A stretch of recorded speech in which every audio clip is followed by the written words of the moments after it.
Hi hello welcome to వింతలు విచిత్రాలు. ప్రపంచంలో జరిగిన కొన్ని వింతలు విచిత్రాల గురించి ఈరోజు మనం చర్చించుకుందాం.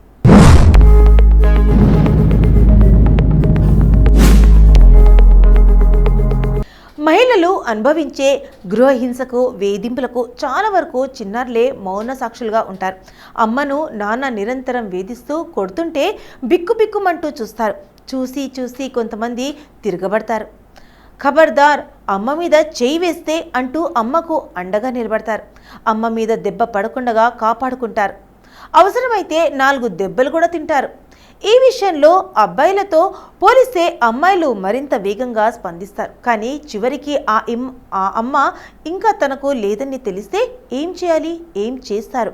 ఈ ప్రశ్నలకు సమాధానమే ఈ కథ. ఇది ప్రస్తుతం సోషల్ మీడియాలో వైరల్గా మారింది. కోటి ఆశలతో కాపురానికి వచ్చిన కోడల్ని బిడ్డ పుట్టిన తర్వాత కూడా వేధింపులకు పాల్పడి దారుణంగా హత్య చేసిందో కుటుంబం.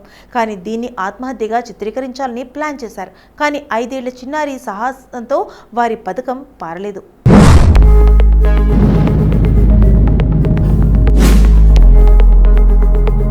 కంటతడి పెట్టించే చిన్నారి మాటలు. నాన్నే అమ్మకు తీవ్రంగా కొట్టాడు, ఆ తర్వాత ఊరేశాడు. ఇదేంటి అని అడిగినందుకు కావాలంటే నువ్వు చచ్చిపో అన్నాడు అని మీడియాకు చిన్నారి దర్శిత చెప్పిన మాటలు వింటే ఎవరికైనా కన్నీళ్లు ఆగవు. అనేకసార్లు తన తల్లిని చంపేస్తానంటూ నాన్న బెదిరించాడని తెలిపింది.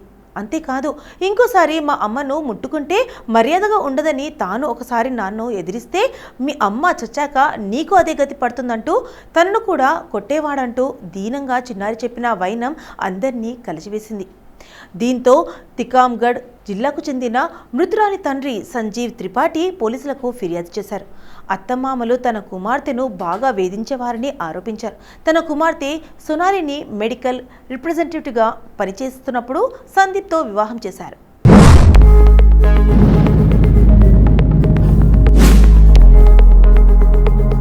నాణేనికి 2 వైపులా మాదిరే సోషల్ మీడియాలో 2 పార్శ్వాలు ఉంటాయి. మంచిని ఎక్కువగా చర్చించినప్పుడు మధ్యలో చెడును, అలాగే చెడు వైపు ఎక్కువగా చర్చ జరిగినప్పుడు మధ్యలో మంచి ప్రస్తావము తెలుస్తుంటుంది. అయితే నెట్టింట వైరల్ అవుతున్న ఓ అమ్మ విషయంలోనూ ఇదే జరుగుతుంది. ఇప్పుడు ఢిల్లీ రైల్వే స్టేషన్లో తొక్కిసలాట ఘటన జరిగిన మరుసటి రోజు అక్కడ ఓ మహిళా కానిస్టేబుల్ వీధిలో ఉంది. ఆ టైంలో ఆమె తన చంటిబిడ్డతో కనిపించింది. అందుకు సంబంధించిన వీడియో అందంగా ఎడిట్ చేసిన ఆమె ఫోటో సైతం సోషల్ మీడియాలో విపరీతంగా వైరల్ అయింది.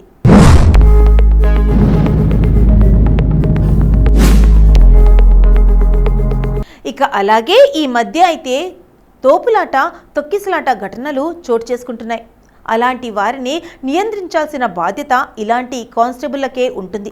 అలాంటప్పుడు ఆమె అలా తన బిడ్డ ప్రాణాలు పణంగా పెట్టి మరీ వీధులు నిర్వహించాల్సిన అవసరం ఉందా అని ప్రశ్నిస్తున్నారు. అలాగే బిడ్డల సంరక్షణ కోసం ఆర్పీఎఫ్ స్టేషన్లలో ఉండే సదుపాయాలన్నీ ఆమె వినియోగించుకోవాల్సిందని సూచిస్తున్నారు. మరోవైపు నారీ శక్తి అని పిలవడం పైన పలువురు అభ్యంతరం వ్యక్తం చేస్తున్నారు. ఇలా బిడ్డతో వీధులకు హాజరు కావడాన్ని అన్యాయంగా అభివర్ణిస్తున్నారు.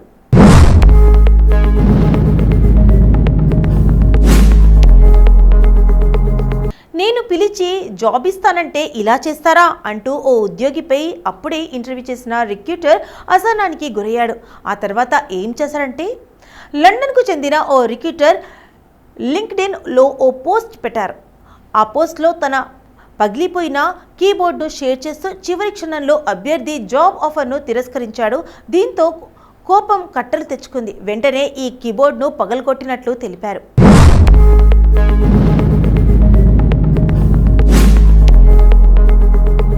కానీ అభ్యర్థి ఇంకా ఇంటర్వ్యూకి అటెండ్ కాలేదు. అరగంట అయింది. రిక్రూటర్లో అసహనం ఎక్కువైంది. సరిగ్గా ఆ సమయంలో సదరు రిక్రూటర్కు ఓ మెసేజ్ వచ్చింది. సారీ సార్, నేను మీకు కంపెనీ ఇంటర్వ్యూకి రావడం లేదు. నాకు వేరే సంస్థలో ఉద్యోగం వచ్చింది. మీ జాబ్ ఆఫర్ను తిరస్కరిస్తున్నాను, థ్యాంక్ యూ అనేది ఆ మెసేజ్ సారాంశం. దీంతో రిక్రూటర్కు చిరాకెత్తి పక్కనే ఉన్న కంప్యూటర్ కీబోర్డ్ను పగలగొట్టేశాడు.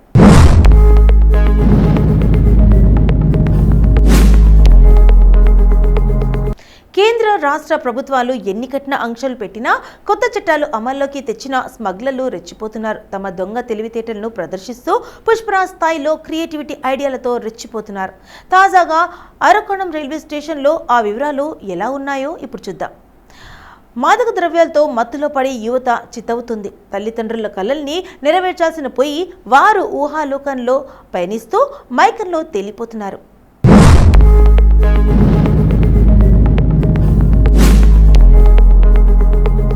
చేసేందుకు ప్రయత్నించిన వ్యక్తిని పోలీసులు అరెస్టు చేశారు. ఆ రోజు బుధవారం అరకోణం రైల్వే స్టేషన్కు అప్పుడే టాటా నగర్ అంటే జార్ఖండ్ ఎర్నాకులం ఎక్స్ప్రెస్ వచ్చింది. ఆ ట్రైన్లో ఆర్పీఎఫ్ పోలీసులు ఆకస్మిక తనిఖీలు చేపట్టారు. ఇక వారికి జనరల్ కంపార్ట్మెంట్లో అనుమానాస్పదంగా 2 టూరిస్ట్ బ్యాగులు కనిపించాయి.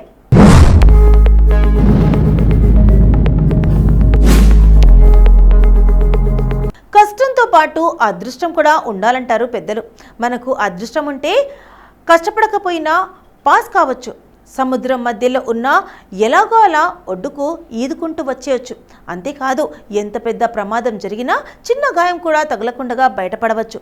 ఇదంతా ఇప్పుడు ఎందుకు చెప్తున్నానంటే ఏం లేదండి, మీకు ఇప్పుడు చూపించబోయే వీడియో చూస్తే ఖచ్చితంగా యముడు లీవ్లో ఉన్నాడని అనుకుంటారు.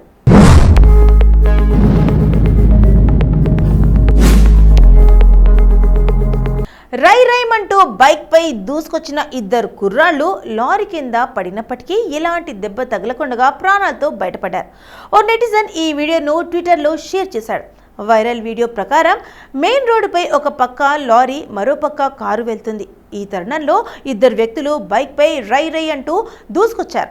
కారును ఓవర్టేక్ చేద్దామని అనుకున్న లోపే ఈ కారుకు బైక్ తగిలి అదుపు తప్పి 2 కింద పడ్డారు. అదే సమయంలో లారీ అటుగా వస్తుంది. లారీ చక్రాల కింద 2 పడాల్సింది.